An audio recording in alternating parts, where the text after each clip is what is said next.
All right, a video from my friend phillippi2. phillippi2, you asked me to take a look at two videos about C.S. Lewis.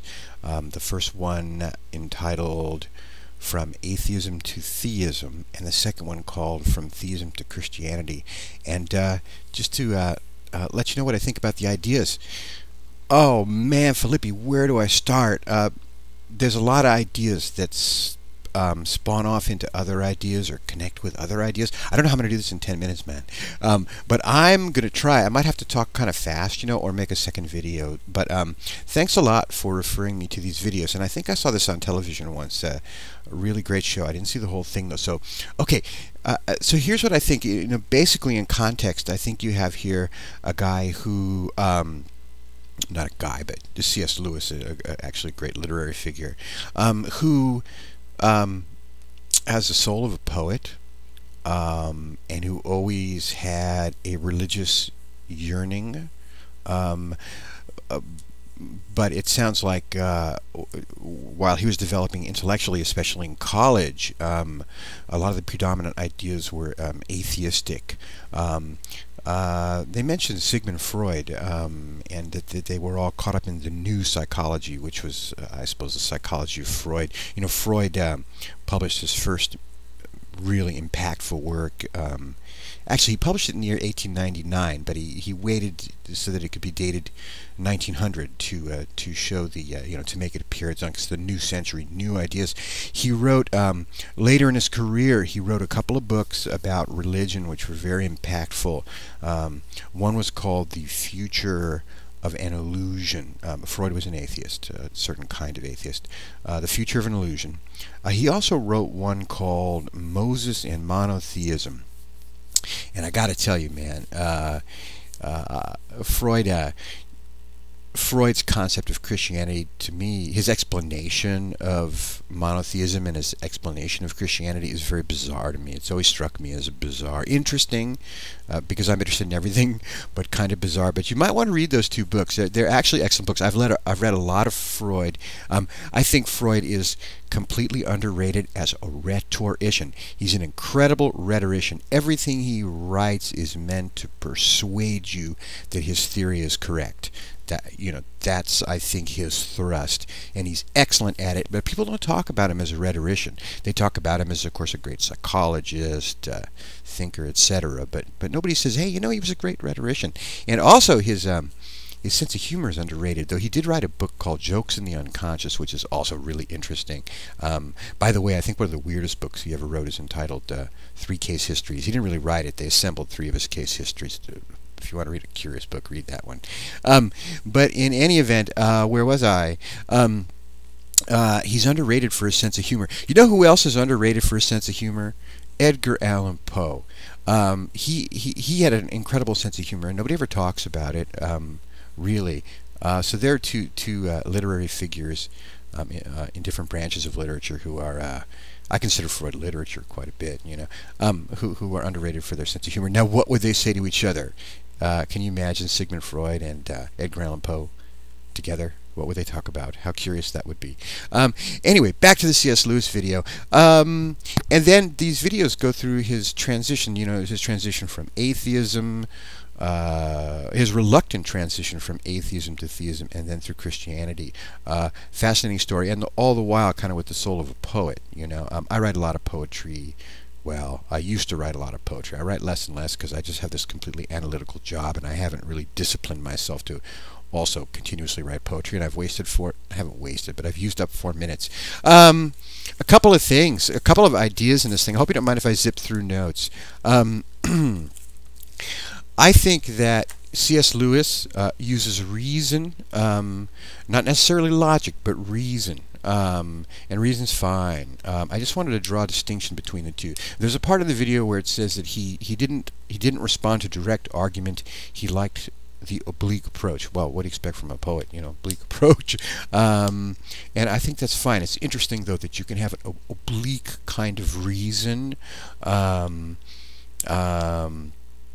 And then compared to logic, it's a curious thing. I bring up logic because there is a syllogism that fascinated him, and that has actually fascinated me too. And I'm sure you've heard it. It's this statement that either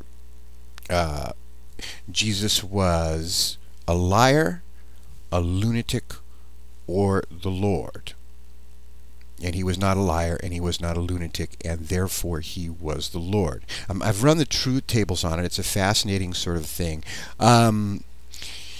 If you break that thing down and say into he is either a liar or a lunatic, therefore he is the Lord, and he is not a liar and not a lunatic, therefore he's the Lord. I mean, if you have an implication mark leading to Lord, then it's considered, believe it or not, it's considered a fallacy, a logical fallacy, faulty logic, which is very, very interesting, but it can be demonstrated that it's faulty logic.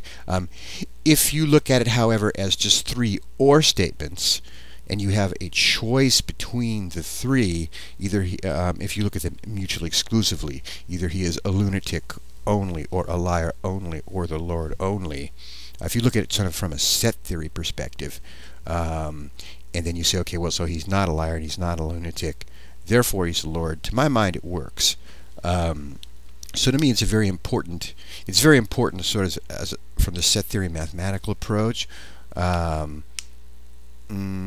you can't really use it. You can't really use it in implication form as a logical syllogism in the first version I stated. It turns out that if you break down the truth tables on the third, it's still a statement. Well, that's going to take too long to explain, but it's fascinating. You might want to check that out. A great idea in there is, I think it was Dyson, I think is who one of his cohorts mentioned that his idea was that imagination, that there was more than one path to knowledge than science. Science was not the only path to knowledge, and I agree with that. I think science is only one. Science is a very, very powerful tool, but there are other paths to truth and knowledge. I mean, obviously mathematics and reason, logic, those are paths to knowledge too. It's interesting that he says that imagination, he weighted imagination, and this harkens back, I think, to an earlier time, an earlier movement. I can't remember what it was actually called, whether it was called idealism or romanticism. I am not sure, to tell you the truth, but I do believe, of course, I write poetry, right? So I would believe that the imagination is important. But a key idea here is that it is imagination that makes knowledge possible. That without imagination, we would not see truth in propositions. Without imagination, no knowledge would be possible, which I think is very fascinating.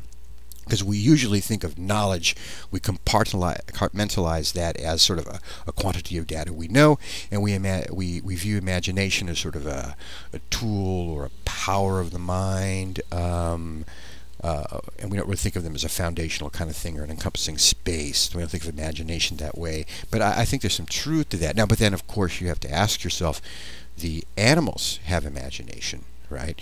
Anything with intelligence, then, is it necessary then that it have imagination? And I know the plants even seem to have intelligence. Ivy will reach out and will sense that something is present and will reach for it. So it has is that blind knowledge? Is that just sensation, blind knowledge? If it's any kind of knowledge at all, does that mean the plants have imagination? That's an interesting question. Anyway, I'm a great believer in imagination. Oh God, I'm running out of time, man. I got to go really fast.